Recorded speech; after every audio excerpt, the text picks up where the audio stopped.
Hello friends नमस्कार मु ज्योति आपण मानक स्वागत करुच्ची मो यूट्यूब चैनल ज्योति ओडिया ब्लॉग को। तो फ्रेंड्स आज तो माणबसा गुरुवार तृतीय पाली माने चित्तौ पाली। आज चित्तौ पिठा हम आउ खीरी टिके हम पूजा कराहब। बो जाइछन्ती ऊपर को क्षीर चाउल दबाको फास्ट घरे सबुआड़े माने दुआर बंध मानकरे आउ सब ठाकुरंक पाखरे क्षीर चाउल दियाहब। तापर जाइके चित्तौ पिठा को खीरी पूजा कराहब आउ जहा फल भी पूजा कराहब। मु एटी देखंतु खीरी बसैची देखंतु मु एटी खीरी बसैची। हमर तो सेमिति बेसी खीरी कहीं खाइबेनी समस्तଙ୍କର देह टिके खराब अरुआ कहीं खाइबेनी। मु खाली पूजा पाई टिके खीरी बसै देछि। आउ एटी देखंतु चकुली माने चित्तौ पाई मु एटा बाटिकी थोइछि बिरी चाउल आउ एटी तावा थोइछि। करि सारला परे बोउ जाइछन्ती क्षीर चाउल दबाको आसी सारला परे जाइकी मु चकुली माने चित्तौ करिकी देले बोउ पूजा करिवे। तो फ्रेंड्स एबे तो आमर खीर बसची से बसी थाउ आमे चलतु देखा आम घर चित्ता काली राति देइची।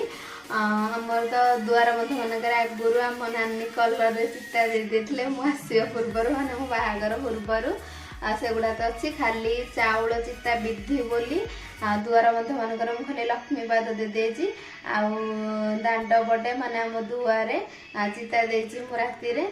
चलतु देखा देखु आमर चित्ता दिखाई आगुरी एटा कलर रे चारिआडे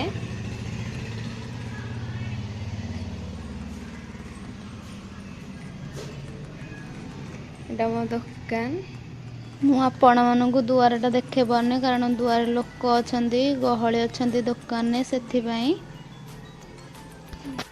देखंतु बो पूजा करछंती दुआर बंधरे क्षीर चाउल देकी।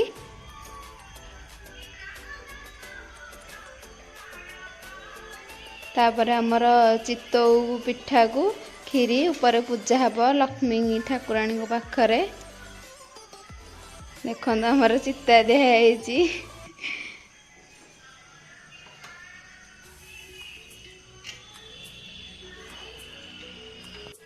देखंतु एटा मोर खीरी सरीगला। एबे चित्तौ पिठा माने चकुली हब। चलतु चकुली करदबा एथर पूजा पाई।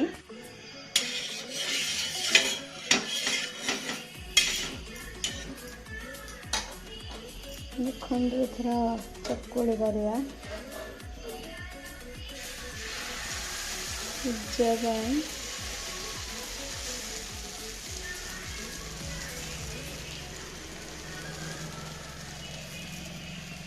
टिके टिके चकुली कारण सबुआडे पूजा हब घोड़े दबा कारण ये पिठाटा लेउटा हेनी कारण चित्तौ पिठा चकुली पिठा लेउटा हम कि चित्तौ पिठाटा लेउटा हेनी आपण मैंने भी जानी थे समस्ते। देखते थोड़ा घोड़नटा काढ़ीदवा चकुली आमर पूरा रेडी एमती 10टा पिठा करी मु। देखो आमर चित्तौ पिठा रेडी एथर सबुधि पूजा करने अलग अलग बहुत हो सारे।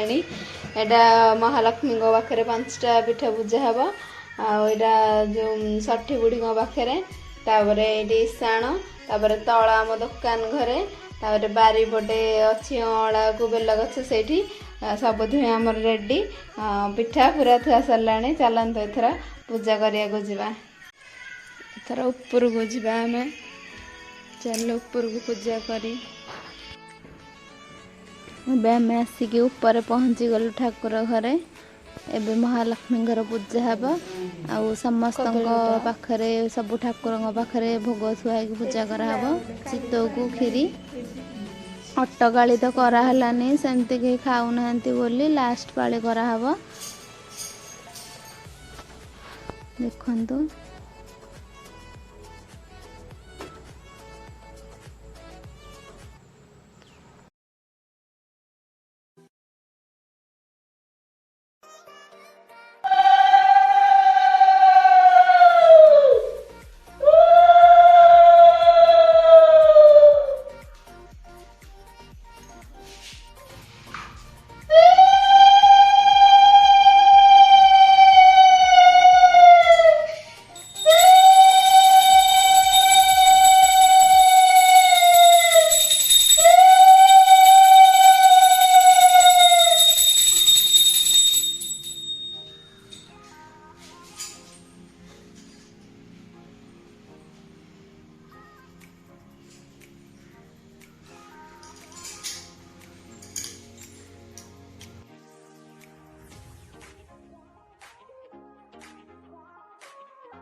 ଏବେ ଆମର ସବୁ କାମ ସରିଲା ଖାଇବାକୁ ଗଲୁ। ଦେଖନ୍ତୁ ଆମର ଅରୁଆ ଭାତ ଡାଲମା କୁନ୍ଦୁରୁ ଭଜା ଶାଗ ଭଜା ଆଉ ତା ସାଇଡ଼ରେ ଟିକେ କାକୁଡ଼ି ଲେମ୍ବୁ କଞ୍ଚା ଲଙ୍କା ତ ଆଗ ରହିବ। ତ फ्रेंड्स आजिर ब्लॉग तो देखिले आजिर ब्लॉग केमिति लागला आपण मानकु कमेंट रे निहाती जणेबे। जदि मो वीडियो भल लागे तेबे लाइक शेयर एंड सब्सक्राइब करेंगे। रहुछि नमस्कार।